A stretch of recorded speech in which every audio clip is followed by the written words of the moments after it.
জুলাই সনদের আইনি ভিত্তি সুষ্ঠু নির্বাচনের জন্য নিরপেক্ষ পরিবেশ নিশ্চিত, রাষ্ট্রের গুরুত্বপূর্ণ দপ্তর সংস্কার করা এখন সময়ের দাবি। একথা বলেছেন বাংলাদেশ বিপ্লবী ওয়ার্কার্স পার্টির সাধারণ সম্পাদক সাইফুল হক।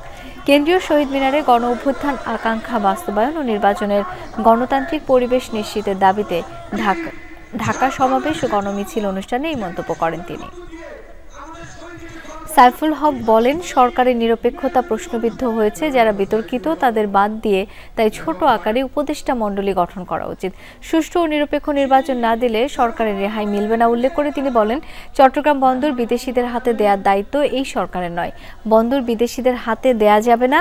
জাতীয় নির্বাচন ও গণভোটের ব্যাপারে বিপ্লবী ওয়ার্কার্স পার্টি একমত হয়েছে এবং জুলাই সনদে স্বাক্ষর করেছে বলেও জানান সাইফুল হক। পরে একটি গণমিছিল দোয়েল চত্বর, প্রেস ক্লাব, পল্টন, সেগুনবাগিচা সহ নগরীর প্রধান সড়ক প্রদক্ষিণ করে। সরকার চরিত্রের দিক থেকে একটা নিরপেক্ষ অন্তর্বর্তী সরকার, তাদের কোনো দলীয় পক্ষপাত থাকার কথা না, কোনো পক্ষপাত দুষ্টতা তাদের থাকার কথা না। অথচ আমরা দেখছি যে আজকে তাদের পক্ষপাত নিয়ে অভিযোগ উঠছে, সমালোচনা উঠছে। সেজন্য সরকার বলতে চাই, যে সমস্ত কারণের জন্য আপনার সরকার বিতর্কিত হচ্ছেন, বিতর্কিত পদক্ষেপ পরিহার করুন।